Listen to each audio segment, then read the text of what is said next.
Driven thousands of miles and you still don't know how to change a tire? We'll meet some people who think you ought to know. That's this week on Motoring 2000.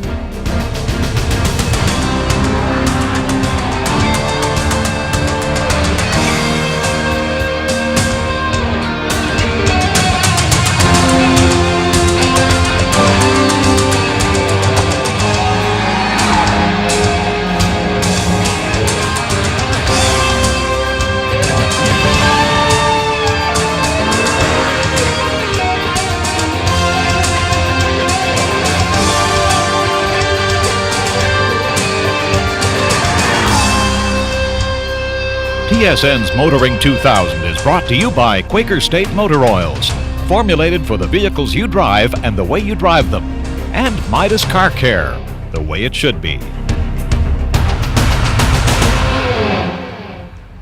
Hello everybody. You know, it's no secret that in the corporate world, mergers and buyouts have become the flavor of the day. But back about 1990, before it was fashionable, General Motors purchased 50% of Saab Scania. It was a lifeline for the struggling Swedish company back then, and many feared that Saabs would simply become clones of every other GM product, but not so. In fact, the company's actually made some money over the last couple of years, and later on, we'll meet Saab's newest creation. But first, we're going to meet the people who simply buy most of the cars in this country, women. A woman's fear of cars and breakdowns can actually be beneficial. It can make a woman less likely to ignore signs of trouble when they first appear, and to take safety precautions such as having a cell phone when traveling alone. As Martha Stewart would say, it's a good thing. Okay. The event is called Women Ought to Know, and it's sponsored by the Canadian Automobile Association. When first held in 1998, the CAA was surprised when 300 women showed up. Well, the 1999 edition attracted close to 1,000, with 500 more on the waiting list. Basically, if we look at the auto market today, women are influencing up to 80% of all car purchases, and they're buying over 40% of all the cars retailed in Canada. So they're large in the consumer market, and I think what women are looking for is they're just not happy with putting the key in the ignition and driving away. They want to know what's happening under the hood, how to prolong their life's vehicles, and how to go into a repair shop with confidence, knowing that they're not going to be taken for a ride. The level is proper, and also you're checking the color. According to the National Auto Parts Association, they did a survey last year and found that women found the task of bringing their car in for repair as bothersome as filling out a tax return. I mean, that's pretty painful. And it also showed that only 30% of women trusted mechanics compared to a trust factor of 77% for police officers and even 42% for lawyers. There's two types of gauges. There's your tire gauge. Our objective here today is to try to get the ladies comfortable with the car, more comfortable with driving, more comfortable with taking the car in and getting proper maintenance done, safety tips if something happens to the car, what to do, what not to do, that kind of thing. This particular battery has a side post. I want to know about oil changes. I know that's pretty basic, but I'm ashamed to say that I really don't know. I think it's really important that women get informed about a vehicle that they're basically in charge of. It's just for their benefit that they're out here, and I think it's great that a lot of women have turned out, and I think it's great that CAA is putting something on like this for women. Okay, what do I owe you? Comes to $1,500. $1,500? You said it would be like $200. Well, since you didn't ask for a written code, I figured the cost wasn't important. Besides, you can't put a price on Probably safe. the most that I was able to get out of it was things to do in an emergency situation. Things like in terms of if your engine has overheated, what you can do in terms of turning the air conditioning off, or turning the car into neutral and just pumping the gas pedal. Things like that, that was what I was looking for. Second indication, you drive down the road, you put your foot on the brakes, and the car pulls to one side. The third indication, you're driving down the road, you hear a boom! Chances are you might have a flat tire, okay? If that happens, you don't want to do anything in a rush, you don't want to panic, okay? So most engines just draw in air when you're driving along. It comes in through the front grille and goes into your engine. So that's what's called a normally aspirated engine. Well, a friend brought me here, and I've been overwhelmed. It's way too much information for me. I need it made simpler. Who is more likely to stop and ask for directions when lost? A man or a woman? Okay. If the needle on the gas gauge is pointing at empty, who's more likely to say there's enough gas to drive to Hamilton and back? A man or a woman? Well, there's a lot of things that I didn't know about the engine cooling. If you heat up the engine, like open the heating system and cool the engine down when it's overheated and things like that. And of course the oil changes and the rest of it. What about being around all these women, kind of a minority now? I'm not intimidated. Not yet, anyway. I went to one mechanic, and every time I went there, he was changing spark plugs on the car. And I didn't know that that wasn't necessary. And now? And now? Well, now I rely on my regular man to do it when it's needed. You guys are getting a ton of information here today. Maybe next weekend or one night this week, go through the car that you drive or the cars and try to figure out everything that we're talking about. Definitely find out. There is a need here, and this is information that women do need to know and that they do want to know about. So I think it's wonderful that they've been able to get such a turnout, and it's an indication that, you know, these type of workshops are valuable and that they should come out maybe even more often than once a year. Women learning about cars, eh? You wouldn't expect me to have a joke about women drivers, would you? It's coming up later on Kenzie's Corner.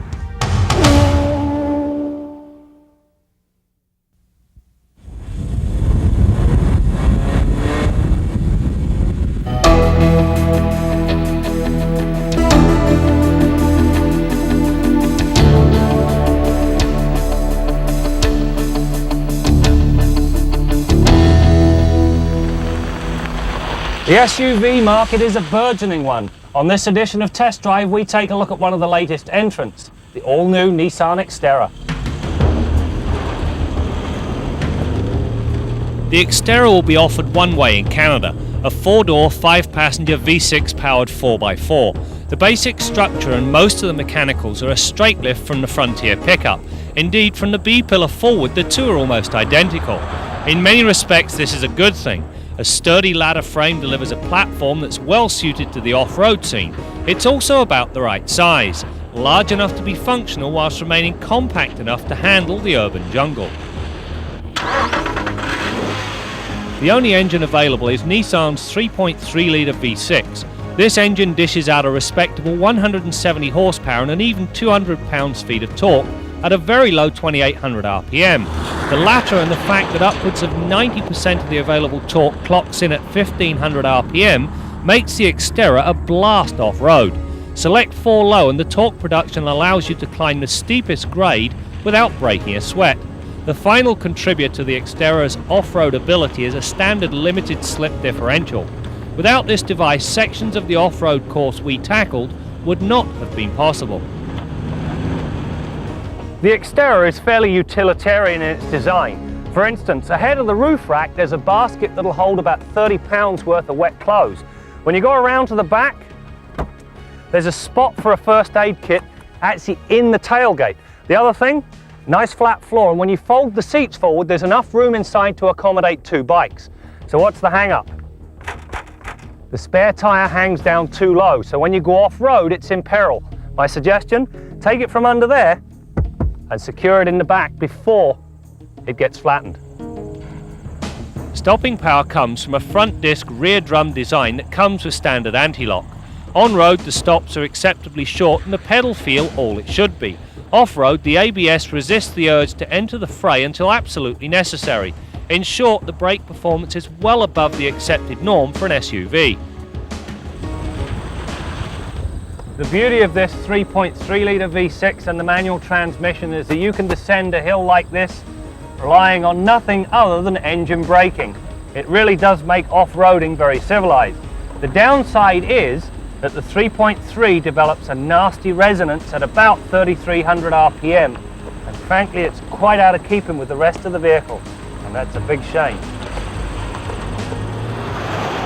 As for the suspension, the Xterra retains Frontier's independent double wishbone front design and a solid axle anchored with multi-leaf springs in the rear. Both ends feature a stabilizer bar. The ride quality is remarkably good for a truck. However, as both the spring rates and damping characteristics are more car-like than truck, body roll is pronounced and the knobby tyres howl if pushed into a corner. The combined effects give rise to a degree of roll oversteer and negate many of the benefits afforded by the improved steering feel.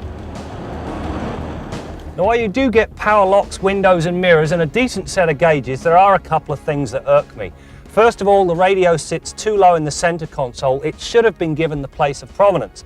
The second thing, this has got to be the world's tallest freestanding gear lever.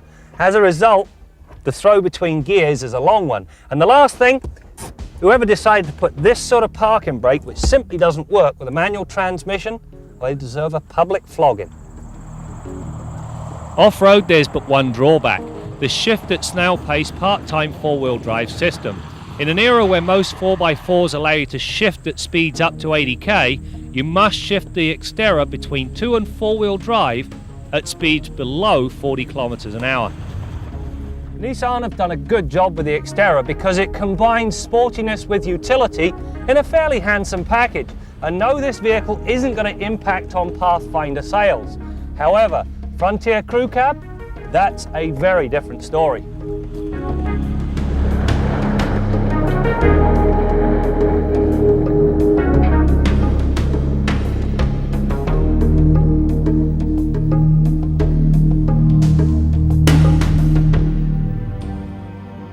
Although it's been on the roads of Europe since 1995, the Aston Martin DB7 has finally arrived in North America. We expect to see probably half a dozen cars before the end of the calendar year. Significance of the car, it's a brand new power plant for this vehicle, first ever V12 for Aston Martin. New for 2000 is the DB7 Advantage. The 6-liter V12 was designed and developed in cooperation with Ford. Both the coupe and the convertible come with 6-speed manual and 5-speed automatic transmissions. Car develops 420 brake horsepower. 0 to 60 in a manual coupe is 4.9 seconds, 400 foot-pounds of torque. As I say, partners with Cosworth Technology, which Ford has a big share in, obviously, and owns with Jaguar and Aston Martin, has made a big breakthrough in the engine management of this car. This is a big breakthrough for us. Usually, Vantage denotes brakes and mild engine upgrades in a normal existing model. This is a big departure because this is the first time we've ever had a V12 purpose-built engine for the vehicle. Aston Martin hopes to produce up to 700 cars annually. Grand Touring of Toronto has ordered 6, despite the price tag of already sold 3. Who's going to buy it? Drivers, achievers, entrepreneurs, people who want something a little bit different with a lot of class and refinement and lots of power. What are they going to have to pay? Coupe is going to run about $199 to $205, depending on the equipment you pick. There's just a few options. Convertible is going to be about $229. You work around a lot of very fancy, very expensive cars. Does it ever cease to amaze you the money that people will spend on a vehicle? It does. I mean, we have cars that obviously range $400,000 to $500,000 a copy as well. But I'm very excited about this new car. I think, and we're around cars all day long, as you say, and this car really gets me pumped up. I love it. Our Midas Tip of the Week concerns car care seminars specifically for women. I think it's a really good idea that the ladies learn some of the basics. Things like how to safely and properly boost a car, give a jump start to another motorist, or remove a flat tire and install their spare properly and safely. These are very important things that any motorist should know. And believe me, a lot of guys don't know the right way to do some of these things. However, keep in mind that with the complexity of today's cars, you're not going to, in one day or a couple of nights, learn how to properly repair the average car that's on the road today. However, if you come out of it a better informed consumer, you'll be able to make better decisions on how to have your car serviced and repaired by the pros. You'll understand the terminology that they use, and you'll make better informed decisions on how to go about repairing your vehicle. That's your Midas Tip of the Week.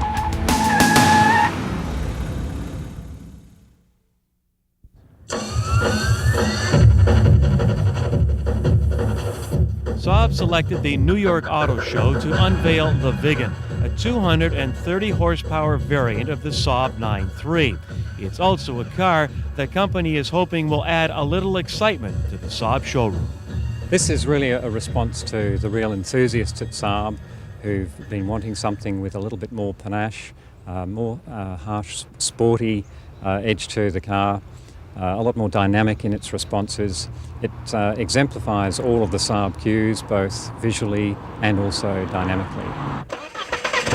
Unique in the lineup, it's a 2.3 high output turbo engine in the 9.3. It produces 30% more torque, so that's an enormous improvement in the pulling power of the engine. Superb mid-range acceleration. The name Viggen, it's from the Saab 37 military jet fighter, and that really is embedded in Saab's roots, the aircraft heritage that drives the whole engineering philosophy at Saab. Really the driver in control, very clear communication between the car and the driver. In the US, Saab sales this year are up almost 40%. And in Canada, our sales are about 1,500 cars per year, and they have been on that level for the last couple of years.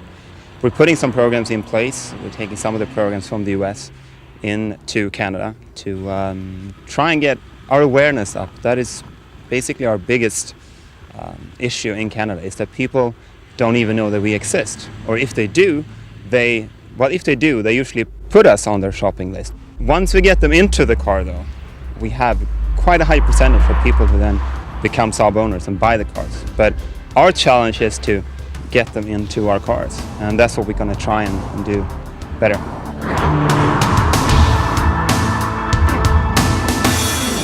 Incidentally, Saab has added a little incentive for buying a Viggen, and we'll tell you more about that later on. But first, let's head to the garage and join Bill Gardiner. Bill? Brad, we've got some mail from a viewer in Western Canada, Glenn Roddick. Here's a couple of his questions. First of all, he says, temperature in the -20 range, Calgary winter. People I work with think they can start their car and let it run a few minutes every 4 to 5 hours or so to keep the engine, quote, warm without plugging it in. Right or wrong? Well, Glenn, that's a terribly inefficient way of running an engine, and I'm sure you know that during the first couple of minutes of operation on a cold start, that's when most of your engine wear occurs, and secondly, that's when most of your fuel dilution occurs, and fuel dilution can really affect the life of your engine. Now, by far the most efficient way is to plug the engine in use a block heater and plug it in, and if these people can reconfigure their parking arrangements such that the block heater can be plugged in, that is far and away the best way to bring that thing up to temperature. And remember, with a block heater, you get your maximum temperature rise after 4 hours, and in most cases you only need to plug it in for an hour or two before you start the car. Another couple of things that'll really help is using the lightest weight motor oil that's recommended for your car. It's usually a 5W30, and think about using a synthetic oil. And secondly, the biggest, strongest, most powerful battery that you can cram under the hood of that car will really help as well. Second part to the question goes like this. He says these same misinformed souls think that their engines care what the wind chill factor is, i.e. they point their cars away from the wind so as to protect their engines from increased cold from facing into the wind. Well, a piece of machinery only reacts to the ambient temperature of the day and not the wind chill factor. However, wind chill will affect how quickly the car gives up the heat it had from its last drive. In other words, the rate at which it goes from its operating temperature down to the ambient temperature of the day. Now, as far as turning the grill away from the wind or protecting it by putting it beside a building, a fence, shrubbery, etc., that can be advantageous in some cases. I've been on service calls and opened the hood on cars that wouldn't start, and I couldn't believe how much snow was carried in there by the wind and packed in under the hood of the car. And if your car has a less than perfect ignition system, that could be a major problem in restarting the car. For example, if there was still a little bit of heat under the hood and that snow was swept in there, it'll melt, then freeze again later, and sometimes freeze things solid. So that may be where the confusion exists, and maybe these people have got the right idea by turning their hoods away from the wind. It may be a factor in their particular car. Thanks for the letter, Glenn, and thanks for the invite. If I'm ever out there, maybe I'll hang my hat at your place. Till next week, I'm Bill Gardiner for Motoring 2000. If you're big into cars, check out motoringtv.com, and while you're at it, download a copy of Autopilot. Autopilot software searches out the matches to your automotive interest and makes the most of your online time.